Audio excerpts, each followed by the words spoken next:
welcome back to Extra Literary Affairs, a podcast for the lit curious reader, because why not read a little bit of everything? I'm Jennifer Smith. And I'm Joey Kelly. And today we are having an affair with Simon Rich and his short story, Magical Mr. Goat, which is from his collection, Man Seeking Woman, also titled The Last Girlfriend on Earth, which I prefer. We have a history with Simon Rich. He was the first author that you and I spoke about together, so he has a special place in my heart for being our first. That was the very first time that I ever discussed the story with you. That was way before Extra. So way before, Joey. I love it because it was the first time you and I did a podcast together without any extra people, and it just really was a fun time. This story is a very different story, however, not a fun time. Yeah, I mean, I guess that depends on how you look at it.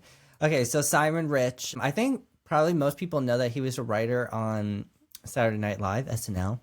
I don't really watch SNL, so I can't say that I knew that he was on there. But he does everything from books, TV, films, and he has a very comic sensibility and with absurdist premises, unexpected perspectives, ordinary emotions blown up to ridiculous scale. He's not dabbling in humor, it's his entire mode of seeing the world. Some of his writing has been produced in the visual arts and TV and film, including this short story collection, which I believe is on FX. And he has another one called Miracle Workers. That was another story collection. Okay, that was less enthusiastic about this guy. And he comes from a very serious literary family and took an unconventional path. He's the son of Frank Rich, brother of Nathaniel Rich. I don't know who these people are. He grew up in a household steeped in writing, but rather than pursue serious, whatever you think is serious literary fiction, he went full comedic. And as I said, he became a writer on SNL, and he was the youngest ever writers who graduated from Harvard, and he went to Dalton. So like, come on, silver spoon in this kid's mouth. But you would assume that he would probably go highbrow, and he goes lowbrow in his comedic career in writing. So unexpected. Do you know what Dalton is? Oh, okay. I do not. It's a really prestigious school in New York City, in Manhattan. And so anybody that goes there is probably go to an Ivy League school and, of course, make it big, okay? I'm not trying to hate the player. I'm hating the game in this case. I hear you, Joey, and I am appreciating that wherever he received his education, that he is cranking out these really good stories. So as we spoke about another author, Ling Ma, and her Bliss montage, we also really enjoyed all of these stories in her collection. I've read quite a few of the stories in Simon Rich's collection here, Last Girlfriend on Earth, which is my preferred title in the book and in life. And I appreciate all the stories that were in it, Joey. I didn't get a single one that I was like, I don't want to do that. It was hard for me to narrow this down to the story we're reading today, The Magical Mr. Goat. Okay, so keeping with my tradition of stealing jokes from the Vicar of Dibley, because like now I'm gonna be an influencer who everyone's gonna want to watch the show now, which is on BBC. Okay, a vicar is like a priest. Okay, we first have to understand that for this to work. Okay, so there's a vicar playing golf with his friend John, and John misses a 3-foot putt, and he says, "Damn it, I missed the bugger." Again, this is British. The vicar tuts and says, "John, if you say that one more time, God will open up the heavens and send a thunderbolt to strike you dead." But then John misses a 2-foot putt and he says, "Damn it, I missed the bugger." So then the heavens open and a great big thunderbolt comes down and strikes the vicar dead. And God says, "Damn it, I missed the bugger." So, Joey, thank you for that joke. And I'm really loving that we have a new tradition, at least for the month of April, right? April Fools, we're dealing with these funny themes and a little bit of sex. And this story that we read this week combines all of them, in addition to some of the consent pieces that we've talked about in the past. So that was something I'm excited to talk about. As you said, Simon Rich is known for finding the cosmic absurdity in things that are perfectly ordinary in other circumstances. And The Magical Mr. Goat, which was from his collection, The Last Girlfriend on Earth, is a perfect example of the storytelling. The story is basically a parody of a Victorian children's literature story that takes a familiar turn with this imaginary world. This girl named Olivia discovers that her magical talking goat companion is actually in love with her, and he's kind of gross. So her imaginary friend, we do not believe that this is a physical incarnation, or is it? I don't know. That's a question, Joey. Is a goat. It's cheerful, devoted. He has these snappy catchphrases. I'm really on Team Goat. I was really enjoying him. Except he went a little off the rails when he developed feelings of his own and did not understand what a boundary was. So it's a sweet, strange story that will make you laugh, but then it might also make you realize, man, even in Fantasyland, a girl can't get a guy to respect her boundary of no. So that really irritated me, Joey, but I also found it very funny as a premise. How about you? What was your takeaway message, or what did you enjoy about the story, if you enjoyed it? Yeah, you had to ask if I enjoyed it. I would say that I feel pretty neutral about this story. I don't dislike it, and I don't particularly think it's the best thing I've ever read. But I appreciate taking a familiar story, even if you're not familiar with an exact Victorian fairy tale like this, even if you know something like The Lion, the Witch, and the Wardrobe. That's sort of the vibe that I get from here with Mr. Tomness, I think is the character's name. And why I remember that, like, gold star to me for remembering that, because that is his actual name. So good for me. And he's half goat, half man. He's a satyr, so great job, Joey. Gold star. So I did appreciate that, because I did read a handful of these stories, if not most of the stories, I don't remember now, in this collection. I'm not really sure where I landed with Simon Rich and who is his target audience. You asked that question a lot on here, Jennifer. Who is this story for? And if I had to guess, and I couldn't really find any information online about him outside of his SNL stuff and his other books, I kind of have this idea that his target audience is like dudes and bros. That's a vibe I got. It was a very bro vibe from this. And so I'm not really sure if I know his intent in writing it, if it's just for entertainment purposes because he's playing on this idea that men have a habit of doing this, of overstepping their boundaries and then being like, oh, it's actually your fault that we are here now at this awkward situation. Or is he sort of like in on the joke? I'm just not really sure where I landed with him. Not that it really matters. And I think we talk about authorial intent doesn't really matter. Once you produce the story and it's out for the world to read, you no longer sort of matter sometimes as the author. But yeah, I think, I appreciate that. I agree with much of that, Joey. I enjoy Simon Rich because he does have humor, and there are just some absurdist things that come up. When we read the original story that we had talked about, We're Not So Different, You and I, which I just loved that title. I think his titles are very compelling. Is this written for dudes? Maybe, maybe not. I, of course, saw this from a feminist angle where he may be trying to instruct men not to be unfair, unkind, horny goats, I don't know what else you would say, to respect a woman's situation. And in this story, the young girl is like, oh, I'm so bored. This is the worst summer ever. I hate having to be inside. This is horrible. And then she looks in the glass and she sees a goat wearing a three-piece suit. And she's like, well, this is about to change things. And what I love, Joey, is that she and magical Mr. Goat get into some adventures. She's like, where are we going to go? He's like, where aren't we going to go? And I just totally love that playfulness. And it's like, girl, I'm going to show you some things. And so they go and slide down a banister and eat sugar cubes and start to do all of this fun stuff. And I can imagine in my mind, it's her imaginary friend. So if she gets caught, she's going to have to fess up that she's the one who ate the sugar cubes and did all the things. But the point where she's riding on his back, and I just love this as a female who has been in experiences with younger men when I was a teenager and in my mid-20s. In my mind, things are super clear. You're in the friend zone. I am telling you, you are in the friend zone. There is no ambiguous nature to my friend zone. And yet, there will come a time where someone says, but you touched my leg, or I gave you a piggyback ride. That clearly means you would like more. Yeah, I'd like you to put me down because I'm done with the piggyback ride. And I think that's enough. And so when you said, who is this for? Simon Rich instructing people, hey, how would you feel if you're getting this unwanted, let's be more than friends vibe? And I give Mr. Goat props for being like, hey, how about it? She's like, no.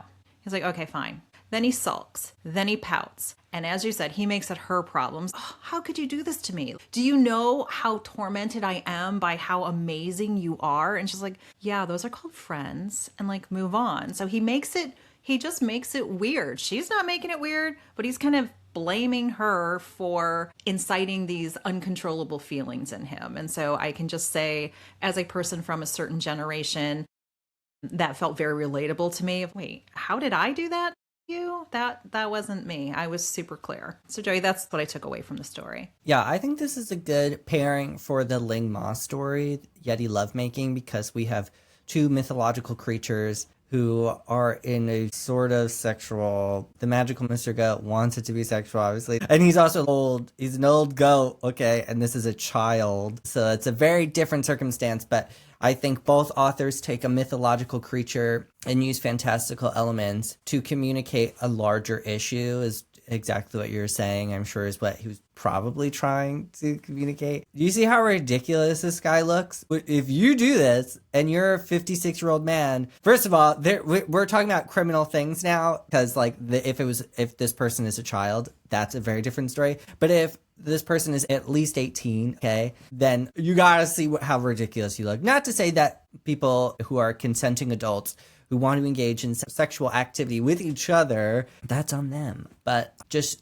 maybe holding up a mirror, like the one that Magical Mr. Goat shows up in, to say like, this is what this looks like when you do this, and you look stupid. You look as stupid as a goat in a 3-piece suit. And as unwanted, Joey. And in the story, Simon Rich did say, the girl's like, I'm 9 years old, dude. I'm not in this space, right? This is not my headspace where I'm at. And he's like, well, I'm only 8. And she's like, in goat years, doesn't that make you like a 58-year-old man? He's like, okay, so I see your point. And we talk about Lolita, right? We talk about Nabokov's famous novel. And that's always a touchy subject. It's always a little creepy, but I love that Simon. It's not a little. That's yeah, very well, creepy. I will say it's a lot creepy. That is correct. It is a lot creepy, and it is not something that we would condone or endorse or participate in any way. But it was very interesting that even in this calling out of the young girl to the guy, this is not an appropriate age differential here. We're friends, and that's super cool, and that is all this will ever be. I appreciated how devious the goat was. He was like, we're basically the same age. And I'm laughing because, Joey, we talked about the Ling Ma story, and it was a girl in her 20s, mid 30s, and she meets the Yeti, and he says he's like 172 or something. He has this tremendous age differential. So again, I was just like, well, that is a little playful. Not a 172-year-old woman who's asking a 20-year-old Yeti to hang out. It's just an interesting thing that we've seen repeated. And also our story last week of White Wedding, we have yet another male character on all fours acting like a ridiculous animal. One was truly an animal in man form, and one was a man who was getting down to his base animal nature. So I just thought that was also playful and fun in keeping with our theme this month. And well, I guess you could say a Yeti is more of an animal than a man. I don't know. They're not real anyway, so it doesn't matter. But masquerading as a human man. So we're going all over the place, and they all somehow, this all came together. Yeah, I guess it's a good idea to compare this to Nabokov's Lolita. These are very different stories. Although I would really have liked to have seen what Nabokov could have done with a story like this and how he would have interpreted. I think that would be interesting. So if anyone knows how to do that, do that.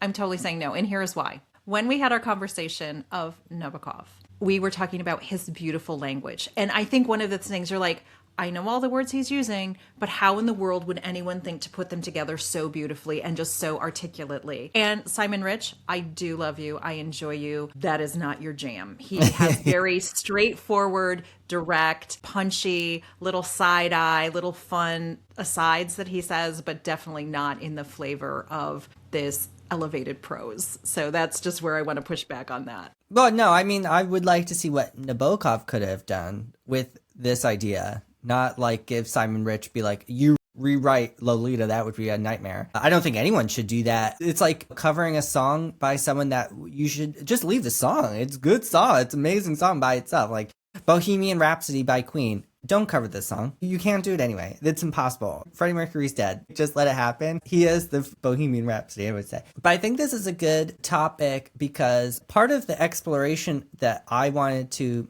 find out and challenge myself on for exploring humor in stories is, are stories that are not stereotypically sad or devastating, because we read a lot of that. That's very sad. And those are great. I love a sad story, okay? Don't get me wrong. But are these of literary merit? And so far, I think the answer is yes. And I don't know that I feel that about this story. I think this is early in Simon Rich's career.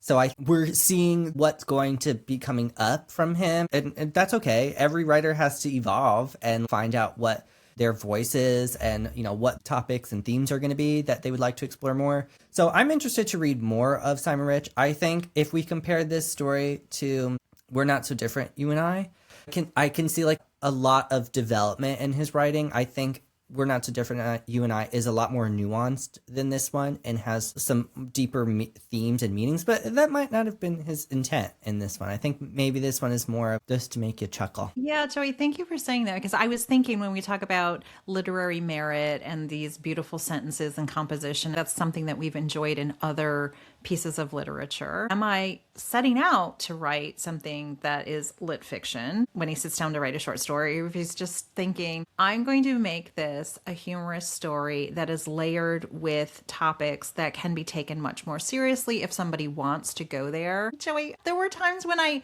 completely had to laugh out loud because Mr. Goat says the weirdest things. And he says, "Zerkity zerks." Exactly what is that, right? And it's His just funny to catchphrase. say. It's one of his catchphrases. And he's like, "Zerkity zerks," Mr. Goat cried. "What a wonderful, sunderful day." He got on all fours and Olivia hopped on his back. "Giddy up," she cried, "at your service, milady." So there's just these playful tropes. And in the beginning, when I first read it, Joey, it said that she's having boring summer. She's disappointed. Her parents are away for 3 months on a tour. And she has a schoolmaster who's giving her a hard time, and she's like, this is going to be horrible. So she's gazing at herself in the mirror, checking herself out, and then she's like, do you see this goat over here? Like right here. Like that happened. And then he comes out of, I'm assuming, right? It's still her imagination. It comes out of her mirror and they go sliding down the banister and they go eating sugar cubes and they go pretending giving piggyback rides. And I was like, is this honestly, she's 9 years old. She's on the cusp of puberty. Is this the start of her own? I'm looking at myself, but there's something else inside of me that's going on that might be a little sexual. It might be a little bit of understanding her own self. Just a thought, Joey, just kind of taking that to its furthest extreme. And then she was like, no, I don't want a boyfriend. I'm a young kid. I don't want to acknowledge any of that. I just want to be a girl and I just want to have fun. So all of that grown-up stuff that might be in my head, like on the cusp of puberty, you can go now. I'm done with that. I don't want to do it. I'm just going to send him away. And then she was like, well, that was an interesting time, but now I'm back to my stupid summer that I don't even like. Anyway, just thought that was curious, Joey. I mean, if we assume that, because I thought this was actually happening, but if I rethink this story with this is an imaginary friend, which, I mean, obviously that's really plausible. There's no such thing as talking goats wearing a three-piece suit, okay? You can get a real goat to wear a three-piece suit, probably. You just got to catch them, okay? But a talking one, no. If I read through the lens of this is an imaginary friend, and if this is an awakening for this little girl, and maybe she's about to hit puberty, she's like 9, so you know, when do kids hit puberty? Like 9 or 10 sometimes, depends, everyone's different. But so if that is what's happening, then is this a manifestation of warnings that she has been told throughout her childhood so far? Because in last week's episode in White Wedding, we were talking about chastity belts for like a hot minute, and that there is this idea that little girls are taught, well, it's not an idea, it really happens, that little girls are taught, watch out for boys and men, okay? Watch out for anybody in that category because they could prey upon you. Hopefully you will not have to be in that situation. So if that is the case, if that is like this idea of maybe an anxiety or something, and how would she deal with that type of interaction, and this is her way of dealing with that anxiety in a very safe way because it's just her imaginary friend. And so she can say like, no, thank you, actually, thank you so much, but no, without the danger of it escalating. I don't know. And her parents aren't there. And I love that she starts out, she's like, oh, I can't go play until I eat my Marmite sandwich. And so the ghost just like, gobble, gobble, gobble. He ate it up. And it was like, problem solved. Let's get on to the good stuff. So I also thought that was just interesting, the trope of a man will come and save you. This man, this imaginary goat is going to save her from her boredom, from the mean school teacher. Her parents are nowhere to be found, right? So she really doesn't have as far as I can tell, an adult sounding board to be like, let me just run this thing by you real quick. Instead, she has imaginary goat man. I'm so irritated with him, Joey. And I'm just going to read this because I was like, seriously? There was another pause, the longest one yet. Can I just lick your face one time? Mr. Goat asked. Just one time, and then I'll go away forever. And she's like, no, Olivia said. Please? No. Mr. Goat hung his head and trudged wearily across the nursery. So it was just that whole no means no. Don't negotiate. Don't ask for just one more little tiny thing, just in case you were wrong. There's sparks here, people. You just have to see them. And she's like, so seriously, no. And the fact that you ask me more than once makes me like you even less and less and less and less and less and less. So if there was ever a hope, the persistence killed it. And I just thought that was just an interesting reminder of believing people when they tell you how they are feeling about something. And how would a young person, let's pretend the goat was 8 years old as well, in 8 human years, we're friends. Joey, we're friends, right? And it's like, no offense, but Joey doesn't want to be anything more than friends with me. No, I'm gay. And that is so awesome, right? And I think there's this idea of respecting everyone's sexual interest. If you're gay, if you're bi, if you're pansexual, if you're heterosexual, it does not matter who's on the other side of that. If they're like, you're not for me, it's like, oh, cool. Let's be friends. Like, yeah, let's. And so it was just an interesting exploration of that, of allowing people to truly be who they are. I think Maya Angelou said, people will show you exactly who they are the first time and you should believe them, or something along those lines. It's like, right, don't just keep making excuses because, Joey, and this was like, did you really just bring this in here? The goat said he comes back the next day. He has sherry on his breath, right? So he's been drinking. He's like, about yesterday, I was taking some cold medicine, and the girl's like, oh, please don't bring this up again. I'll do anything to make this easy for you. And Joy always talks sometimes about emotional labor and who does the social niceties to kind of keep things moving. And she's like, oh no, just don't bring it up. He's like, the cold medicine made me do it. And she's like, great. So now you're not even in control of your own drinking, drug use, whatever. You're not even controlling yourself, and you're blaming your inability to keep yourself together on a substance. So I also thought, thank you, Simon Wrench, a reminder that any excuse is still an excuse and zero will be tolerated. Yeah, or you could just apologize and be like, hey, you know what? I really reflected on my behavior yesterday and I really crossed the line, but I do value our friendship, blah, blah, blah. Okay? It's super easy. It's super easy, but he was like, I just can't manage to be friends with you because I just have all of these big feelings and I just can't be your friend. Okay, well, see ya. See you later, bye.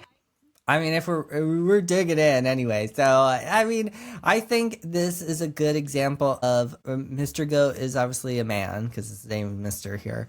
So we're gonna assume he's gonna act like a human man here because he is anyway, so I don't have to assume. Where we have this idea of that men are only allowed socially to emote certain ways. So anger, certainly one. That's the number one. If it's not anger, then it's probably not okay to show that. He's acting in a very stereotypical man way, that these are socially acceptable forms of emotion or communication for men in all of civilization. Okay, this is not a Western, Eastern United States to any other country or any other continent kind of thing. This is just a norm. So I think that could be also an exploration of if he would have just apologized, like I said, and been like, hey, cool. Actually, I really appreciate you being so honest with me. I totally understand. Won't happen again. But like, if you would like to continue our friendship, great. If not, get it. I'll go. Okay. So how do you articulate yourself when you're an older goat? Okay, he's 56. I don't know how old goats get, but he's an adult goat and he should be able to articulate his feelings like that.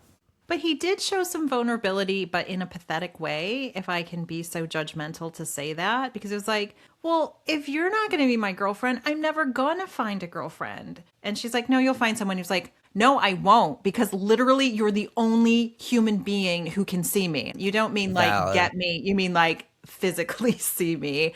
And I want to read this passage, Joey. Mr. Goat looked down guiltily at his feet when she's calling him out about being a creeper. It's like mid-50s, isn't it? Olivia said. Mr. Goat clapped his hooves sarcastically. Looks like someone's been practicing her sums. You're such a dick, Olivia said. Just because I'm not giving you what you want, that doesn't give you the right to be a jerk. And he says, you're right, Mr. Goat mumbled. I'm sorry. And it's just a reminder, too, of everyone should be able to express their feelings. He was vulnerable. He thought he could never find anyone. If it's not you, I'll die a lonely old goat. And she's like, so not my problem. And not true. So like there are two parts to that. A, not factually correct, and more importantly, not my problem. And when she pushes back on that, he does get a little mean. He gets a little snappy and a little bitchy by saying, now you know how to do math? You didn't know how to do math in the beginning of the summer and you were crying about it. So it's just very snarky. And I love that about Simon Rich to just point that out. And she's like, you're a jerk. I don't even think we can be friends now at all. So I think you should really go. Yeah, I would push back a little bit because I don't think that expressing your emotions all the time means that you get to say whatever you want. Fair. So like Mr. Goat saying like, well, you're the only one. Like I am so pathetic that no one will ever love me. And also you're literally the only person that can see me. Just because you feel like that doesn't mean you should say it like that. You should be like, hey, like, you know what? A lot of this is coming from anxiety about the fact that no one else can see me. It's like, it's funny that we're having like this conversation about an invisible goat. Yes. An anthropomorphic goat. But anyway, I think that's what I'm taking away from it is that just because you feel a certain way, I think you still have to step back and try. I mean, it's hard to be objective, obviously, when you're feeling emotional, when you're an imaginary creature and no one else can see you. But to step back and give yourself some perspective. I understand what he wants to say, but is this the way that you should say it? Will this little girl understand? Oh my God, this is so funny to have this conversation about this. But anyway. Will this little girl understand what he's getting at? Because I can understand he's having a very human emotion here where he's like, I'm not sure that I'll ever find love. That could be very anxiety inducing for a lot of people where they're not sure the dating pool is that big. Especially when there's only one there. I mean, maybe has he ever tried to go to another mirror of like an adult woman who has a goat fetish in this world?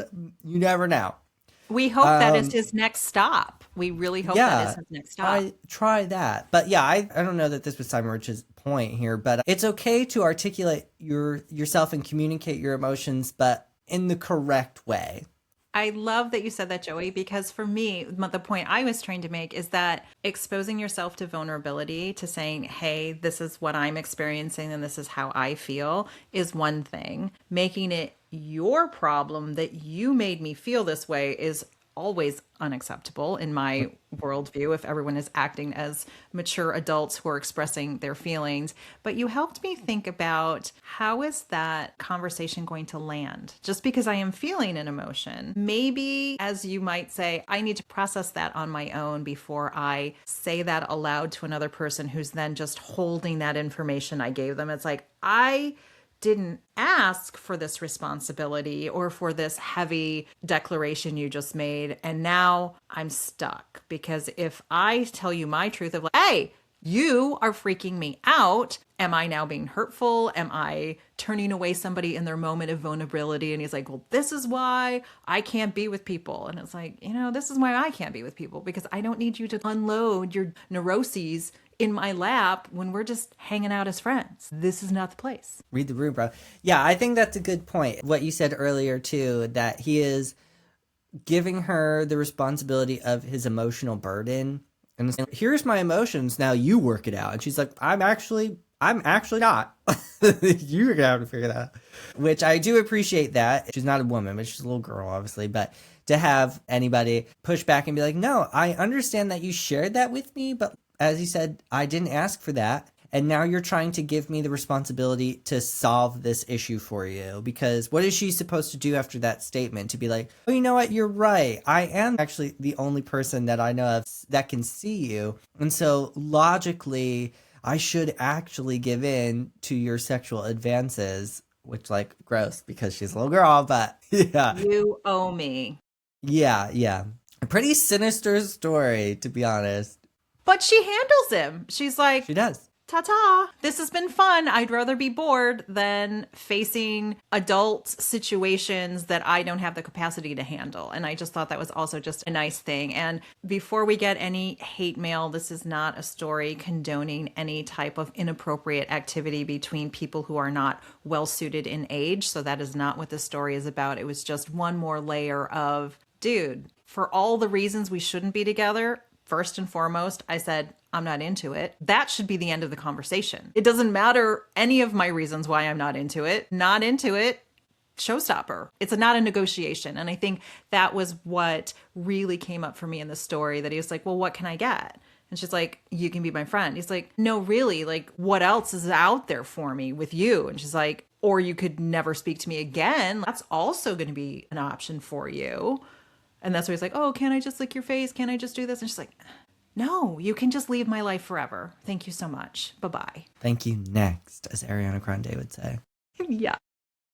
And I'd rather be alone than unhappy, as Whitney Houston would say. Listen to these women, okay? They will teach us the ways. You could read this story any way that you want. Really, this collection, from what I've read of it, is really just a humorous, just a time. Someone in the reviews on Storygraph said, like, this felt sort of like jokes. They're very short.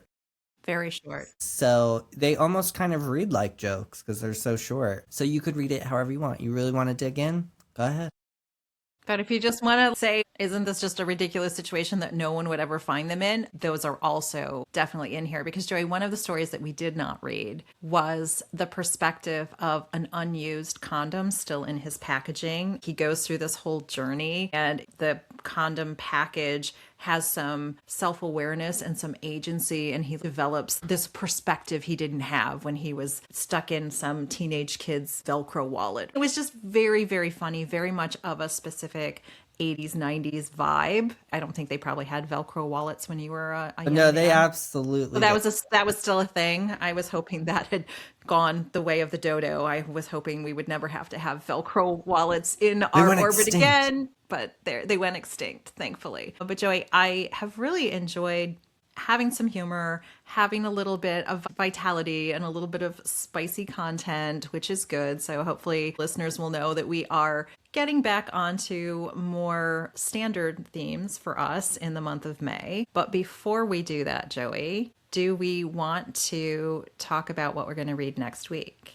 Next week, we're going to be reading Sour Sweet by Timothy Moe, which I thought had won a Booker, and it didn't. It was a shortlisted book, so it doesn't matter because it's still on there, okay? Great job, Timothy. So we'll be continuing our themes of humor and a little sexy. A little sexy, yes. And thanks for watching or listening to our podcast. If you like today's episode, please like, comment, and subscribe, and follow us on TikTok if that suits you. We'll see you next week.